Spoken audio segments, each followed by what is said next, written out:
Wah, akhirnya lari-lari Nabi Musa ini. Kemudian walamma waradama amadian wajada alaihi ummatan minan nas yaskun wa wajada min dunihi mumra'ataini tazudan. Nah, begitu sampai di negeri Madian, kemudian Nabi Musa ini menjumpai ada banyak orang dengan gembalanya masing-masing. Mereka itu sama-sama mengantri untuk mengambil air, ya di situ ada semacam sumber atau sumur gitu. Lalu mereka ngantri untuk ngambil air. Terus dijumpai di sana dua wanita yang sedang kebingungan dalam artian, aduh ini gimana, udah saatnya pulang tapi kita belum dapat air gitu. Wajada min dunihimu merata ini dadudan. Jadi ketemu dua wanita. Nah, siapa wanita itu? Nah, ini anaknya Nabi Syuaib. Namanya Safura dan Layya. Safura itu kakaknya, Layya itu adiknya. Ditanya sama Nabi Musa, loh kenapa kok enggak ikut sama orang-orang? Ini lagi ngapain? Iya, ini kita lagi mau ngasih minum ke gembala kami.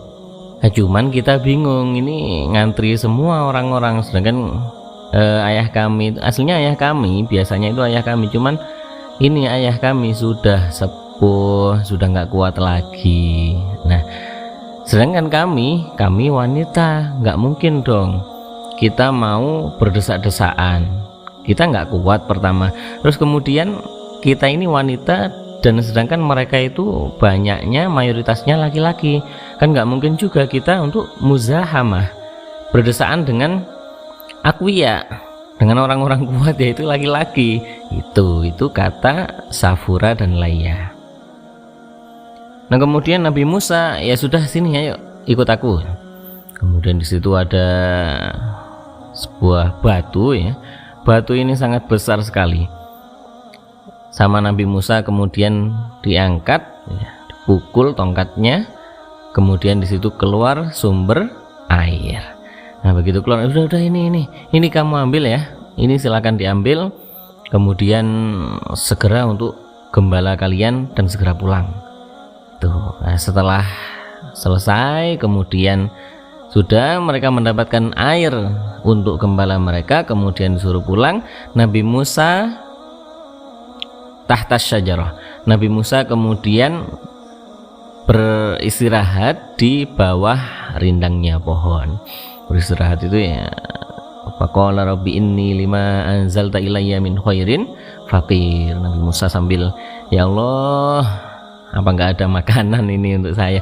Itu Nabi Musa memang pada waktu dikejar-kejar sama prajuritnya Firaun, itu ada riwayat kalau dalam Shofatu Tafasir itu ada yang bilang sab'ata ayyam, sampai 7 hari, sampai 1 pekan itu nggak makan itu hanya makan dedaunan. Ini juga apa ya, ini sebuah pelajaran, sebuah hikmah bahwa Nabi Musa aja lo pernah makan itu sampai cuman makan dedaunan. Kalau orang Jawa atau anak-anak pesantren itu bilangnya ngerowot ya. Ngerowot itu ya istilah tirakat, makan hanya dari tanaman-tanaman.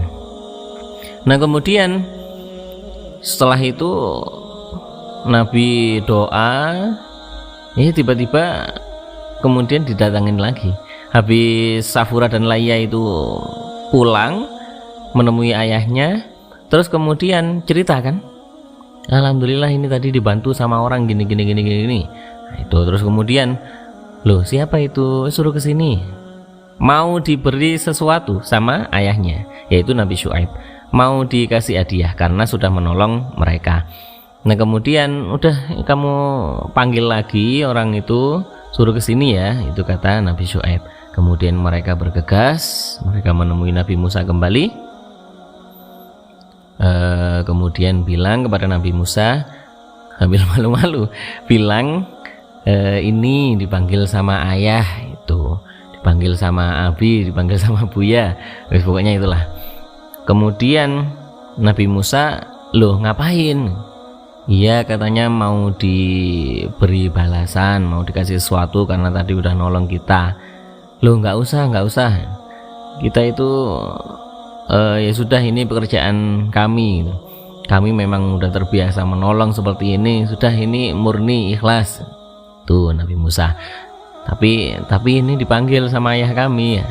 Nah, Safura itu sebenarnya juga ngarepin kalau Nabi Musa itu benar-benar mau mendatangi ke rumah mereka. Ya sudah, ayo silahkan. Tuh akhirnya jalan Safura dan Layya ada di depan dan Nabi Musa ada di belakang. Nah, pas dalam perjalanan nggak sengaja ya, angin berhembus hingga terbukalah betisnya Safura. Hingga kelihatan betisnya Safura. Seketika itu Nabi Musa itu langsung astagfirullahaladzim. Langsung enggak sama seperti kita ya. Kalau kita kan lakal ula wa alaika saniyah, itu kan kata Kanjeng Nabi kepada Sayyidina Ali. Tapi kalau kita terusin aja. Lakal ula, mumpung yang pertama katanya rezeki, terusin aja, itu kan kita. Tapi kalau Nabi Musa pertama itu udah langsung astagfirullahaladzim. Kemudian Nabi Musa bilang, ini kamu ada di belakangku aja ya, wadallini ila torik. Udah kamu di kuni miwaroi, udah kamu di belakangku aja, aku tak di depan ya, yang penting tunjukin jalannya kemana. Tuh Nabi Musa kemudian akhirnya sampai di rumah. Assalamualaikum. Waalaikumsalam. Oh ya, monggo. Yes, kayak biasanya dijamu sama ya seperti tamu seperti biasanya. Kemudian begitu Nabi Syuaib ini ya, ayahnya mereka Safura dan Layya ini ke belakang, Safura itu bisikin ya, apa enggak dijadikan ini aja sekalian, dijadikan biar kerjasama di sini gitu. Ini kan gembalanya banyak, terus kerjaan kita juga banyak yang diurus.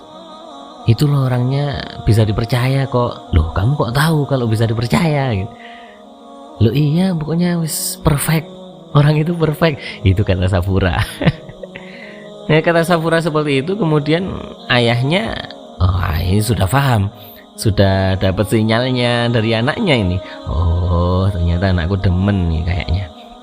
Kemudian didedes ya, dipepet terus. Ya, emangnya kamu tahu kenapa gitu? Terus Safura bilang, apa sih alasan kenapa kok kamu pengen agar dia mau kerjasama dengan kita di sini?